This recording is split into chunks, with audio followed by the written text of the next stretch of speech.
Autre conséquence de ces fortes chaleurs, les incendies de forêt dans l'Aude. 400 hectares ont brûlé depuis hier dans la forêt de Bizanay. En cause, un brasero mal éteint, transporté dans une remorque sur l'autoroute voisine. Résultat, 7 départs de feu sur 12 km. Partons rejoindre l'une des correspondantes d'Europe 1 dans le sud-ouest. Bonsoir Margot Bongrand. Bonsoir Pierre, bonsoir à tous. On pensait avoir fixé le feu hier. Les flammes sont reparties en début d'après-midi. Mais ce soir, cet incendie semble sous contrôle, Margot. Oui, 400 hectares sont partis en fumée depuis hier. Un bilan encore provisoire car le vent réactive certains points chauds, explique le colonel sur place Christophe Magny. Et on savait que l'après-midi, on allait avoir des températures proches de 38, des bascules de vent et des rafales 35-45 km/h. Donc on a eu 8 réactivations du feu qui se sont faites. L'avant du feu était stoppé, mais on avait des foyers qui restaient actifs. Donc on a eu des fumées et des flammes. 300 pompiers sont toujours mobilisés avec l'aide de 80 véhicules et de moyens aériens. C'est du coup des engins qu'on déploie en fonction du vent.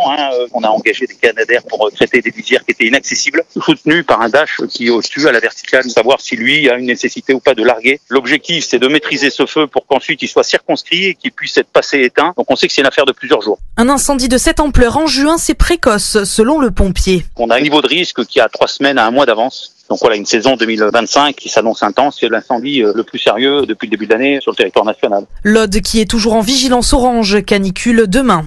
Merci Margot Bongrand dans la forêt de Bizanay pour Europe 1.